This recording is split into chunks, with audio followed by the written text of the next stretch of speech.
In the last episode, we learned that rejection isn't the end. It's a redirection. Pero ngayong araw, let's go deeper. Because sometimes it's not just about handling rejection. It's about transforming it into fuel. Let me ask you this. What if every no you've ever heard was secretly preparing you for the one yes that changes everything? This is where Stoic reverse psychology truly begins. Let's explore how to train your mind to use rejection as power, not poison. Problem. You've probably heard advice like, just move on. Rejection happens for a reason. Everything happens for the best. And while those words sound comforting, deep down you still feel the sting. Because rejection isn't just a word, it's a wound. It sits in your chest and whispers, maybe you're not enough. You start replaying the moment over and over. The look in their eyes when they said no. The silence after you tried. The job you didn't get. The message left unseen. And even when time passes, the wound stays, disguised as confidence, but built on fear. You start saying, I'm fine. But inside you're avoiding the next try. Agitation. Now here's the truth that Stoicism doesn't sugarcoat. Rejection hurts because it attacks your ego. And the ego, when wounded, fights back. Not with humility, but with excuses. You say, they don't know what they're missing. I didn't want it anyway. I'm better off. But deep down, you wanted it. And the Stoics will tell you, it's okay to feel that pain. Just don't let it become resentment. Because resentment chains you to the past. Rejection, when accepted, sets you free. Solution. The Stoic practice of reversal. So how do we reverse rejection into advantage? Through practice. Not by fighting emotion, but by reframing perception. Here are the next 10 Stoic-inspired exercises that will help you master the art of using rejection as the most powerful teacher in your life. Practice voluntary discomfort. The Stoics would intentionally put themselves in situations of discomfort to prepare their minds for life's no's. Try this. Wake up early. Take a cold shower. Do something you fear every day. Why? Because if you train your body to accept discomfort, you train your mind to accept rejection. Rejection loses power when you've already practiced the feeling of loss. Epictetus said, don't hope that events will happen as you wish, but wish them to happen as they do. This is reverse psychology at its finest. You stop expecting comfort, and therefore you stop fearing rejection. Use the view from above. When rejected, your world feels small. You zoom in too close to the pain. But the Stoics had a meditation called the view from above. Imagine you're looking down at yourself from the sky. Then, higher, you see your city, your country, the planet, the stars. From that vastness, your rejection becomes a single grain of sand in the beach of existence. It doesn't invalidate your pain. It just puts it in perspective. Sometimes we just need to zoom out to see that what hurts now won't even matter 5 years from today. Convert emotion into energy. Rejection gives you emotional energy. The question is how you'll use it. Don't let it rot inside you. Channel it. Turn heartbreak into art. Turn no into study. Turn silence into growth. Seneca wrote, fire tests gold, adversity tests the brave. The Stoics believe that your emotions are not enemies. They're tools. If you learn to wield them. The if it's fated mindset. Amor fati. Amor fati. Love your fate.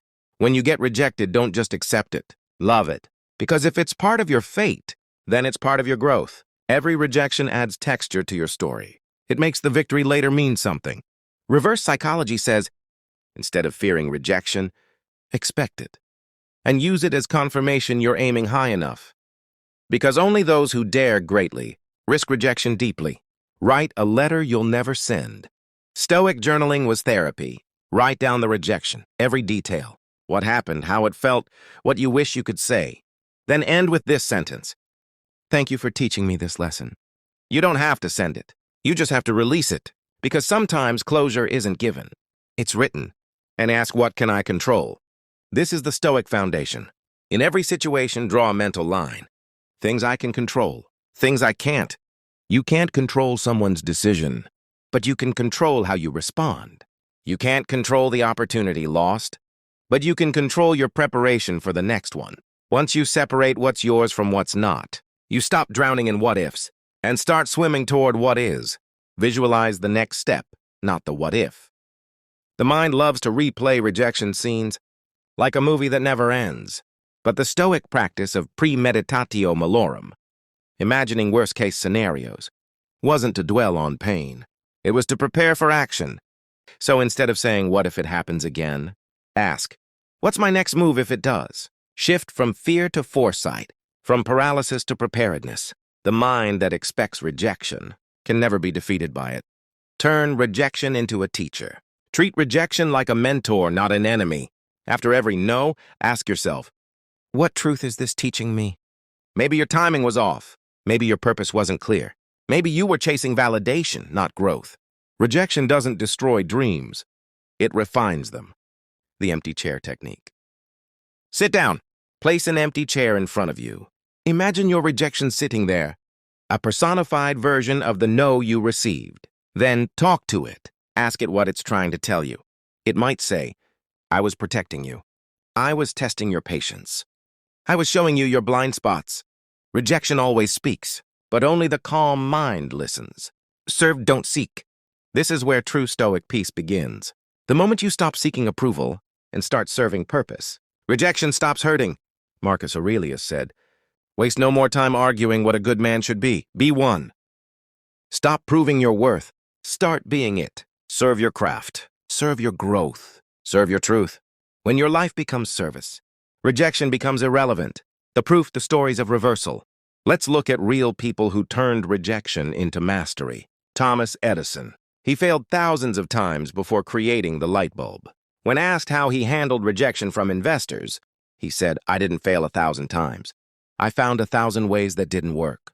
That's Stoic reverse psychology. Failure isn't failure, it's feedback. Michael Jordan, cut from his high school basketball team. He could have quit. But he said, "I failed over and over again in my life, and that is why I succeed."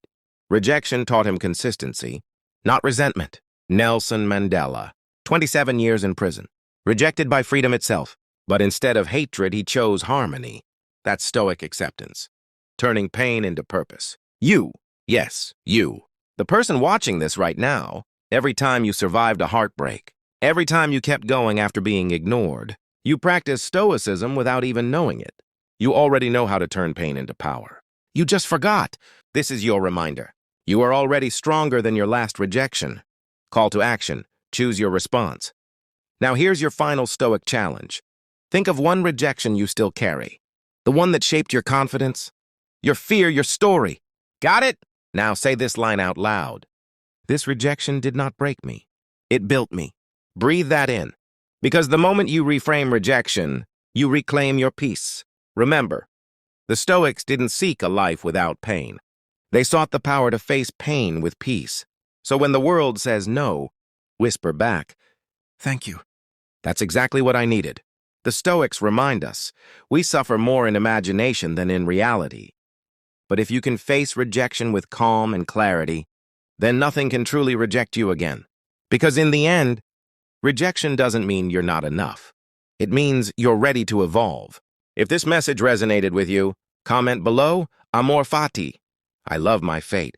And if you haven't watched part 1, go back and start there. Because this isn't just a mindset, it's a movement. Subscribe for more Stoic reflections. And remember, don't resist rejection. Reframe it. Don't chase approval. Choose peace. And never forget, your worth isn't given by others. It's proven by resilience.